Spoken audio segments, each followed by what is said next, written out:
नमस्कार. माय महानगरच्या लाईव्ह मध्ये मी वैभव पाटील आपलं स्वागत करतो. आपण सध्या आहोत वांद्रे कलानगर येथील मातोश्री येथे शिवसेना उद्धव बाळासाहेब ठाकरे पक्षाचे प्रमुख उद्धव ठाकरे यांच्या निवासस्थानी म्हणजे मातोश्री येथे आपण दाखल झालेलो आहोत. महत्वाचं म्हणजे या ठिकाणी सध्या एक अपडेट जी आहे ती घडत आहे आणि मोठी अपडेट म्हणजे काँग्रेसचे दिल्लीतील ज्येष्ठ नेते दिग्विजय सिंग हे उद्धव ठाकरे यांच्या भेटीसाठी त्यांच्या निवासस्थानी म्हणजे मातोश्री येथे दाखल झालेले आहेत.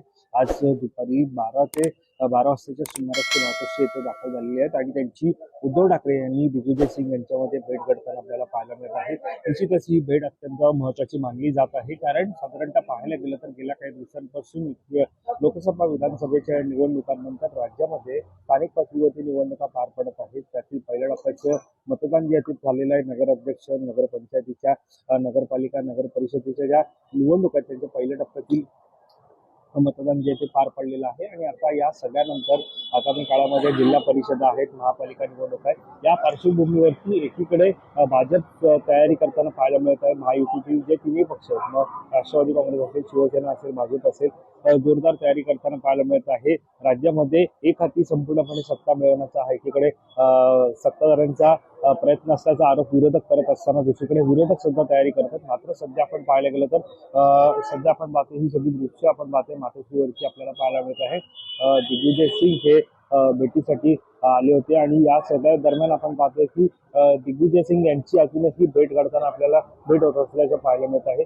साधारणतः पाहायला गेलं तर एकंदरीत दिग्विजय सिंग हे ज्यावेळेला मातोश्रीवरती दाखल होतं त्यामुळे चर्चेला उदाहरण आलं ते म्हणजे महाविकास आघाडीमध्ये शिवसेना उद्धव बाळासाहेब ठाकरे यांनी राहावं, मनसेला विरोध करावा, या सगळ्याच्या पार्श्वभूमीवरती चर्चा होते का हे सुद्धा पाहणं महत्त्वाचं ठरणार आहे. कारण ज्या प्रकारे आपण पाहायला गेलं तर मराठीच्या मुद्द्यावरती जेव्हापासून ठाकरे बंधू एकत्र आलेले आहेत, एकीकडे या ठाकरे बंधूंचं महाविकास आघाडी असेल, सत्ताधारी असतील, पक्ष असतील, या सगळ्यांनी त्यांचं स्वागत केलं. मात्र सध्या ज्यावेळेला स्थानिक पातळीवरती निवडणुका येतात त्यावेळेला मात्र काँग्रेसकडून वेगळी भूमिका घेत असल्याचं पाहायला मिळत आहे. काँग्रेस सध्या स्वबळाचा नारा मुंबईमध्ये महापालिका निवडणुकांच्या पार्श्वभूमीवरती देताना पाहायला मिळत आहे. मात्र या सगळ्यामध्ये शिवसेनेने महाविकास आघाडीतच राहावं या सगळ्याच्या पार्श्वभूमीवरती जी काय चर्चा असेल ती दिग्विजय सिंग आज करतात का हे पाहणं महत्त्वाचं करणार आहे. कारण दिग्विजय सिंग सध्या पाहायला गेलं तर या सक्रिय राजकारणामध्ये सध्या साईडलाईन असलेले सगळे नेते, मात्र याच्यामध्ये दिग्विजय सिंग यांच्या मार्फत दिल्लीतील काँग्रेसच्या हायकमांडकडून काय संदेश उद्धव ठाकरेंसाठी आलाय का हे सुद्धा पाहणं महत्त्वाचं ठरणार आहे. कारण ज्या वेळेला मुंबईतील काँग्रेस नेते म्हटलेत, मुंबई अध्यक्ष असेल, मुंबई काँग्रेस असेल, हे ज्या वेळेला एकंदरीत निर्णय घेतात त्यावेळेला निश्चितच शिवसेनेकडून सांगितलं जातं की निर्णय घेणारे दिल्लीत आहेत, दिल्ली हायकमांडची आम्ही चर्चा करू, त्यानंतर ठरवू. त्यामुळे दिल्ली हायकमांडकडून या महाविकास आघाडी संदर्भात असेल किंवा राज्यातील राजकारणासंदर्भात असेल काही निर्णय हा उद्धव ठाकरेंसाठी दिग्विजय सिंग यांच्या मार्फत पाठवण्यात आलाय का हे सुद्धा पाहणं महत्त्वाचं ठरणार आहे. मात्र दुसरीकडे दिग्विजय सिंग असतील, उद्धव ठाकरे असतील यांच्यातील संबंध हे चांगले असल्यामुळे ती एक सदिच्छा भेट सुद्धा मानली जाते. त्यामुळे एकीकडे ही सदिच्छा भेट ठरते का हायकमांड कडून आलेला एक आदेश, एक संदेश असेल तो उद्धव ठाकरे यांच्या मार्फत पोहोचतो हे सुद्धा पाहणं महत्त्वाचं ठरणार आहे. दुसरीकडे आपण पाहतोय की ज्या प्रकारे आता निवडणुका स्थानिक स्वराज्य संस्थेच्या निवडणुकांच्या पार्श्वभूमीवरती पहिल्या टप्प्यातील निवडणूक आपण पाहतोय त्याच्यामध्ये नगर परिषद, नगरपंचायत पाहायला मिळत आहे. एकीकडे शिवसेना असेल आणि भाजप असेल यांच्यामध्ये आपापसात लढत असल्याचं पाहायला मिळत आहे. मात्र या सगळ्यामध्ये संपूर्ण विरोधक जे पक्ष आहेत त्या विरोधी पक्षाच्या केंद्रस्थानी सध्या पक्ष असलेला म्हणजे भाजप आहे आणि भाजपच्या विरोधामध्ये जर निवडणूक लढवायची असेल तर सर्व विरोधी पक्षांनी एकत्र येणं गरजेचं आहे. आणि अशा पार्श्वभूमीवरती साधारणतः आपण पाहतोय की एकीकडे शिवसेना उद्धव बाळासाहेब ठाकरे आहेत, दुसरीकडे मनसे पक्ष आहे. त्यामुळे मनसेला काँग्रेसचा विरोध आहे. साधारणतः ज्यावेळेला आपण पाहायला गेलं तर एकीकडे दुबार मतदार असतील किंवा विरोधकांच्या महाविकास आघाडीच्या बाकावरती ज्यावेळेला महाराष्ट्र नवनिर्माण सेना अध्यक्ष राज ठाकरे पाहायला मिळाले त्यावेळेला निश्चितच राज ठाकरे हे महाविकास आघाडीमध्ये प्रवेश करणार का, महाविकास आघाडीमध्ये मनसेला समावेश केला जाणार का अशा चर्चांना उदाहरण आलं होतं. मात्र काँग्रेसनं त्याला विविध तऱ्हेनं विरोध केल्याचं आपल्याला याआधी पाहायला मिळालं.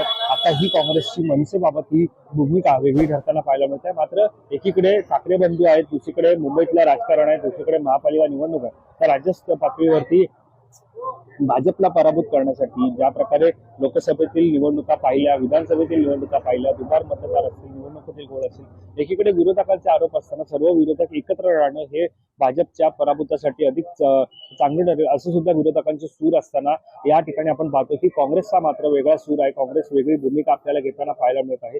या वेगळ्या भूमिकेमध्ये निश्चितच आता कितपत जोर राहतो. दिग्विजय सिंग जे आता दिल्लीतून उद्धव ठाकरे यांच्या भेटीसाठी आलेले, त्यामुळे हायकमांडचा काही संदेश ते घेऊन आलेत का, त्यामुळे उद्धव ठाकरे यांच्या मार्फत सुद्धा काही संदेश हायकमांडसाठी दिग्विजय सिंग यांच्या मार्फत पाठवला जातो का? कारण ज्या प्रकारे पाहायला गेलं तर महाविकास आघाडीमधून जर एकत्रित लढायचं असेल तर मनसे सुद्धा असणं गरजेचं आहे. कारण ज्या प्रकारे मराठी मतं असतील, विविध भाषिक मतं असतील, या मतांचं विभाजन होऊ नये, सर्व मतं एकत्र राहावी यासाठी महाविकास आघाडीमध्ये मनसे सुद्धा पक्ष असणं हे अत्यंत गरजेचं आहे. मात्र काँग्रेस जरी या सगळ्याला विरोध करत असला तरी काँग्रेसच्या विरोधामध्ये मुंबईतील हा विरोध असला तरी हायकमांडचं काय मत आहे हे दिग्विजय सिंग उद्धव ठाकरे यांच्या पुढ्यात मांडतं का? उद्धव ठाकरे त्यांच्या पुढ्यात काही मुंबईतील भूमिका असेल, मुंबईतील राजकारण असेल, महापालिका निवडणुकीच्या पार्श्वभूमीवरती शिवसेना आणि मनसेचं काही युती संदर्भातलं असेल किंवा महाविकास आघाडीमध्ये राज ठाकरे यांना घेण्यासंदर्भातले काही मुद्दे असतील ते मांडतात का, हे सुद्धा पाहणं महत्त्वाचं ठरणार आहे. त्यामुळे कोणत्याही परिस्थितीमध्ये जर भाजपचा पराभूत करायचा असेल तर सर्व विरोधी पक्षांना एकत्र येणं गरजेचं आहे. असं असलं तरी या सगळ्यामध्ये काँग्रेसची वेगळी भूमिका आपल्याला ठरताना पाहायला मिळत आहे. त्यामुळे आता काँग्रेसचं हायकमांड काय निर्णय घेते पाहणं महत्त्वाचं ठरणार आहे. एकीकडे हायकमांडकडून ज्या प्रकारे सांगितलं जातं की मुंबई महापालिकेमध्ये असतील किंवा संपूर्ण निवडणुकीमध्ये काँग्रेस जी ती सहपदावरती निवडणूक लढवणार, असं मुंबई काँग्रेस नंतर हायकमांडकडून सुद्धा जे राज्याचे प्रभारी नेमलेले त्यांच्या मार्फत सुद्धा सांगितलं जातं. मात्र एकीकडे प्रभारी असतील, मुंबई काँग्रेस असेल, यांच्या माध्यमातून जरी मनसेला विरोध केला असेल, एकीकडे काँग्रेसचं आपण वक्तव्य पाहिलं तर दडपशाही करणाऱ्या आणि कायदा हातात घेणाऱ्या पक्षांसोबत आपण युती करणार नाही असं काँग्रेसच्या मुंबई अध्यक्ष आणि खासदार वर्षा गायकवाड यांनी म्हटलं होतं. त्यामुळे हा निश्चितच जो एकंदरीत टोला होता तो मनसेसाठी होता. कारण या अगोदर आपण पाहायला गेलं तर जे परप्रांतीय असतील किंवा आपण पाहायला गेलं तर जी बाहेरची मत आहे त्यांच्या विरोधामध्ये मनसेनं आवाज उठवल्याचं पाहायला मिळालं. त्यामुळे रेल्वेतील आंदोलन असेल, टोल नाके असतील, या सगळ्या विविध भाषिक असेल, मराठी भाषेला सावरून म्हणजे मराठी भाषेला कव्हर अप देऊन मराठी भाषेला विरोध करणाऱ्या विरोधामध्ये या जो ठाकरे बंधूंनी आतापर्यंत विरोध उठवला, या अगोदर मनसेचा जो काही विरोध होता, त्यामुळे निश्चितच या सगळ्यामध्ये काँग्रेसची मात्र अल्पसंख्याक मतं आहेत. त्यामुळे विविध भाषिक मत आहेत. त्यामुळे ते सगळं जर मनसेसोबत गेलं तर ते नाराज होण्याची शक्यता वर्तवली जाते. त्यामुळे एकंदरीत काँग्रेसकडून सुद्धा भूमिका ही घेतली जाते. सध्या आपण ही दृश्य पाहतो या ठिकाणी मातोश्रीची दृश्य आहेत. मातोश्री येथे सध्या दिग्विजय सिंग हे काँग्रेसचे दिल्लीतील नेते हे दाखल झालेले, त्यांची भेटगाठ जी आहे ती त्या ठिकाणी होत आहे. या सगळ्या भेटीमध्ये महत्वपूर्ण प्राप्त झाले ते म्हणजे नेमका आता काय निर्णय घेतला ते हे पाहणं महत्वाचं ठरणार आहे. एकीकडे आपण पाहतोय काँग्रेसचे ज्येष्ठ नेते दिग्विजय सिंग हे शिवसेना उद्धव बाळासाहेब ठाकरे पक्षाचे प्रमुख उद्धव ठाकरे यांच्या भेटीसाठी मातोश्री येथे दाखल झालेले आहेत. त्यामुळे आता या भेटीमध्ये प्रामुख्याने महाराष्ट्रातील सध्याच्या राजकीय परिस्थितीवरती आणि महाविकास आघाडी, शिवसेना उद्धव बाळासाहेब ठाकरे पक्ष, काँग्रेस, राष्ट्रवादी काँग्रेस, शरदचंद्र पवार पक्ष यांचा समावेश आहे या महाविकास आघाडीमध्ये. त्यामुळे यामध्ये आगामी निवडणुकांसाठी जागा वाटपांच्या चर्चेवर केंद्रित होती. या भेटी मागील प्रमुख कारण जर आपण पाहायला गेलं तर राजकीय समन्वय असेल, महाविकास आघाडीच्या घटक पक्षांमध्ये अधिक चांगला राजकीय समन्वय साधणे असेल, जागा वाटपा संदर्भातला मुद्दा पाहायला गेला तर विधानसभा निवडणुकीसाठी काही जागांवर असलेला तिढा सोडवण्यासाठी चर्चा करणे असेल, रणनीती आपण जर पाहायला गेलं तर भाजप विरोधात एकसंधपणे लढण्यासाठी पुढील रणनीती ठरवणं असेल. यापूर्वीही महाविकास आघाडीच्या नेत्यांनी जागा वाटपावर मातोश्रीवरती अनेक बैठका घेतल्या आहेत, परंतु काही जागांवर अजूनही एकमत झालेलं नाही. दिग्विजय सिंग यांच्या या भेटीमुळे आघाडीतील चर्चेला गती मिळण्याची शक्यता वर्तवली जात आहे.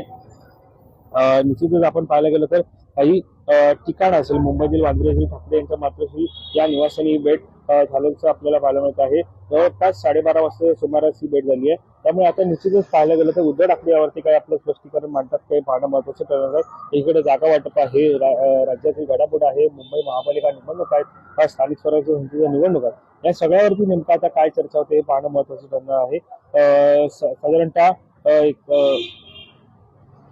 उदाहरणतः आपण आता पाहतो की एकीकडे या भेटीगाठी होत असताना आता आपण मुद्दे सुद्धा पाहिले या भेटीमागचे काय असू शकतात. त्यामुळे निश्चितच हायकमांडचा संदेश, उद्धव ठाकरे त्यांच्या माध्यमातून ठेवणारे मुद्दे, त्यामुळे या सगळ्यावरती आता चर्चावून नेमका काय तोडगा निघतो पाहणं महत्त्वाचं ठरणार. दरम्यान या सगळ्यावरती आपलं लक्ष असणार आहे. या संदर्भातली अधिकची माहिती जाणून घेण्यासाठी तुम्ही माय महानगर लाईव्हला सबस्क्राईब करायला विसरू नका. कॅमेरा पर्सन अवेश परिसर, वैभव पाटील, मुंबई.